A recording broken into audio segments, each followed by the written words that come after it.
Last week, a doctor from London became possibly the oldest expert to give evidence in court. That doctor was William Frankland, and he's still working at the grand old age of 99. Justin Rowlett has been to meet him. Do you suffer from hay fever or asthma? These are allergies. We may think of allergies as a modern-day phenomenon,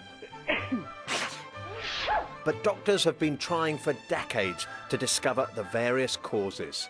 In 1912, a pioneer was born, a man who would dedicate his life to treating allergies of all kinds. And he worked here at St Mary's. Bill Frankland, now aged 99, has been leading the charge ever since his early days at St Mary's Hospital, London, working alongside Sir Alexander Fleming, the man who discovered penicillin. Amazingly, Bill Frankland is still practicing, and his contribution to science means he could just be the greatest Briton that you have never heard of. You were the man who developed the famous pollen count. How did that happen? Well, we had this special hay fever clinic where patients came to the allergy clinic who only had seasonal hay fever, and I had one particularly annoying patient who said, I know the cause of my hay fever is due to roses. And I said to her, roses do not put pollen in the air. So from that moment onwards, I decided I had to teach people what was in the air. And nowadays, if you look at your weather forecasts, you've got the pollen count in. I'm sure hay fever sufferers, though, don't need me to tell them we have high pollen levels at the moment. You fought during the Second World War, didn't you? I joined up in the army 3 days before war started because I thought war was going to start. I will be in the right place at the right time. But then you ended up being imprisoned by the Japanese. That's right, yes, at Singapore. And how long were you in prison for? 3.5 years. Did you continue to practice medicine? Very much so. In fact, I knew personally the name of every single man in that camp. You were so close, you really did know them very personally. I'm lucky I survived, and lots of my friends and people didn't survive, so I always count my blessings. He's had a remarkable influence on the whole discipline, not just in this country, but worldwide. Bill has devoted over 70 years to medicine and even put his life on the line for the sake of allergy research. When you have a very severe reaction, you have a feeling of impending doom. In other words, you think you're going to die. So I wanted to know what would happen to me if an insect bit me that I'd never met before. First bite caused no trouble, next bite a slight bump 48 hours later on my skin. The 8th bite, I noticed that the ceiling had gone black. My blood pressure had disappeared, but I found that I hadn't got a pulse. I did the experiment on myself. I couldn't do it on a patient because potentially it was dangerous. The sister of the ward saw me and said, oh, I know you've done silly experiments on yourself, I'll give you adrenaline. And within about a minute, I decided I was going to live and not die.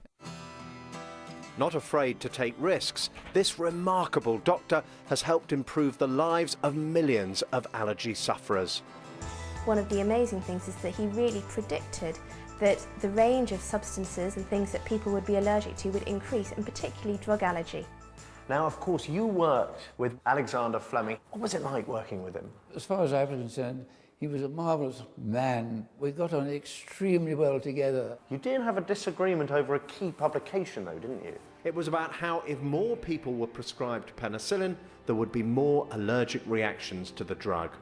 He wrote a famous book on penicillin. I was made to write a chapter in his book.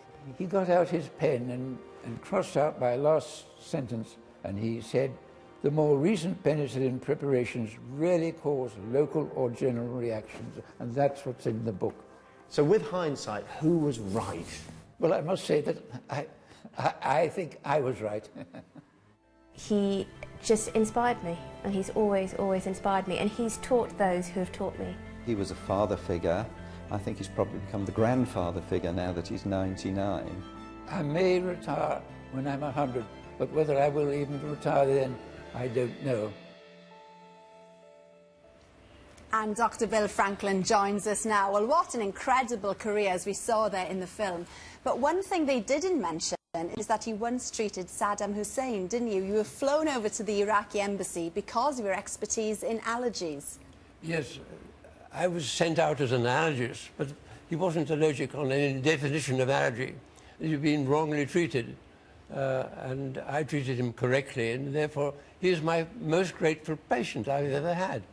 And can you tell us what was wrong with him, Bill? Well, yes, I suppose. If he wasn't sleeping or praying, he was smoking. So he smoked and smoked and smoked, and that was his real trouble. Yeah. Yes. Well, No, sorry, you go. I was just going to say, we were allies with Saddam Hussein then. Do you regret treating him now or not? Is that just what you did as a doctor? I mean, I was... If you called as a doctor, it doesn't matter who the person is, he's a patient. Yes. I mean, he was the head of the state and all the rest of it, but as far as I was concerned, he was a patient and I wanted to help him. Yeah. Well, Bill, we heard there in the film, lots of people call you now the grandfather figure of this line of medicine. So what do you think of all the youngsters that are coming through and are going to take on all of your work? Well, I think so many of the younger people haven't really been taught enough about allergy, which is a very common disease and is becoming commoner. I mean, just something like seasonal hay fever. No, we don't know why allergy is becoming commoner, but it is.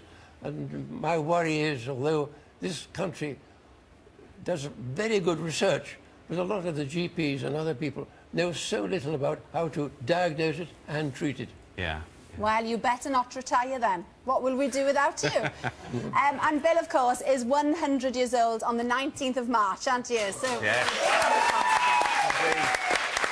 Don't go testing any treatments between now and your birthday, that's all I say. Lovely to see you, and all the very best, Bill, all the very best. Now, it's fair to say that spring has definitely sprung.